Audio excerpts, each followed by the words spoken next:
Assalamualaikum warahmatullahi wabarakatuh. Perkenalkan, nama saya Erlina Miftahus Solihah dengan NIM 200210204097 dari kelas D, Program Studi Pendidikan Guru Sekolah Dasar Universitas Jember Kampus 2 Bondowoso. Di sini saya akan melakukan praktikum dengan judul pencemaran air.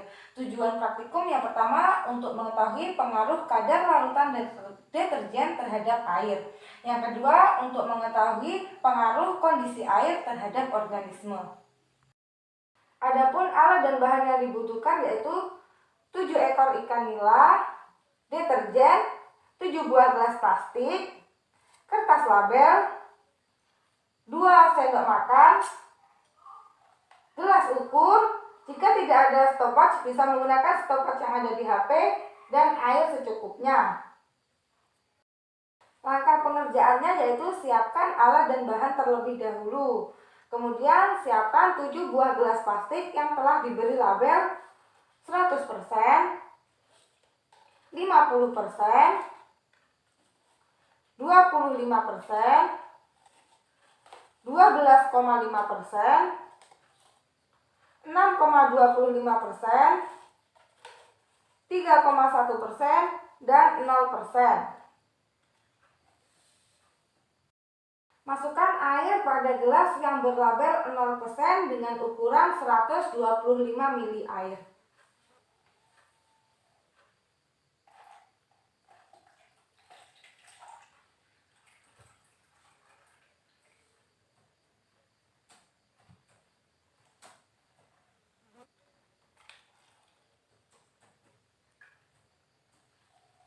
Kemudian masukkan air pada gelas ukur sebanyak 125 ml air.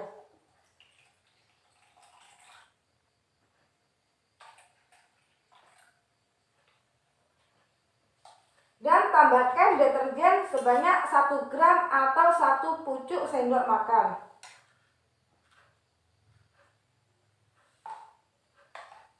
Jangan lupa untuk diaduk.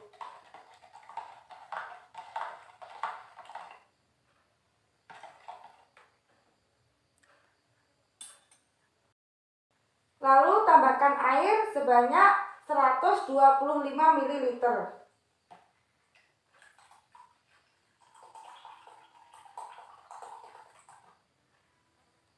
Dan masukkan pada gelas yang berlabel 100% sebanyak 125 ml.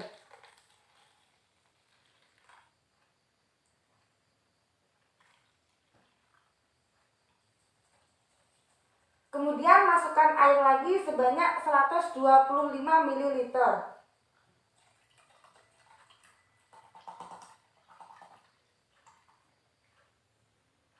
Dan masukkan ke dalam gelas yang berlabel 50% sebanyak 125 ml.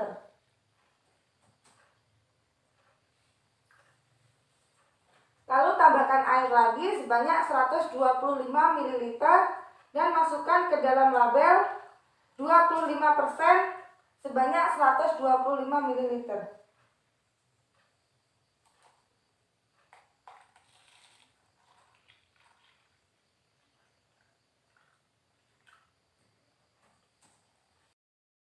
Lalu mengambil air dan masukkan ke dalam gelas ukur sebanyak 125 ml.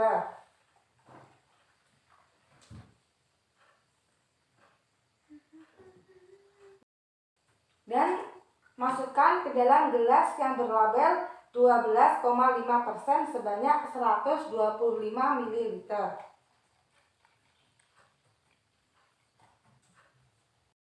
Kemudian masukkan air ke dalam gelas ukur sebanyak 125 ml.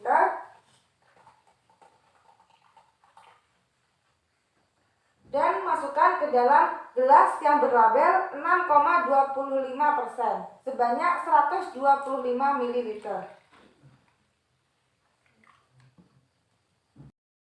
Yang terakhir, masukkan air ke dalam gelas dengan ukuran 125 ml.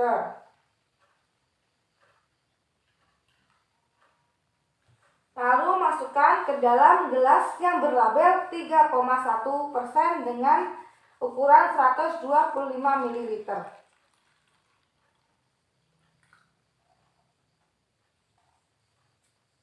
Kemudian masukkan ikan nila ke dalam gelas plastik yang berisi larutan deterjen dengan label 100%, 50%, 25%, 12,5%, 6,25%, 3,1%, dan 0%.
Amati apa yang terjadi pada ikan dengan interval waktu 10 menit, 20 menit, hingga 40 menit.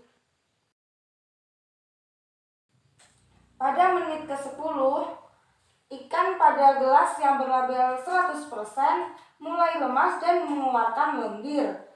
Dan pada gelas yang berlabel 50%, ikan mulai lemas dan mengeluarkan lendir beserta darah. Pada ikan yang berlabel 25%, 12,5%, 6,25%, dan 3,1% ikan mulai lemas. Pada gelas yang berlabel 0%, ikan hidup dan masih segar. Pada waktu ke-20 menit, ikan yang berada pada gelas berlabel 100% ini mengeluarkan lendir yang membuat air menjadi keruh dan mengeluarkan darah. Pergerakan ikan ini semua semakin lemah. Dan pada gelas yang berlabel 50% mengeluarkan lendir dan darah. Pada label ke-25% sama pada label yang ke-50%, mengeluarkan lendir dan darah yang mengakibatkan air menjadi keruh. Ikan yang masuk pada gelas yang berlabel 12,5%, 6,25%, dan 3,1% ini mengeluarkan lendir dan pergerakan ikan mulai melemah. Kemudian pada ikan yang masuk ke dalam gelas yang berlabel 0% ini masih tetap hidup segar. Pada menit ke-30, sebagian ikan mulai melemah dan sebagian ikan mulai mati. Pada gelas yang berlabel 100% dan 50%, ikan mulai mati.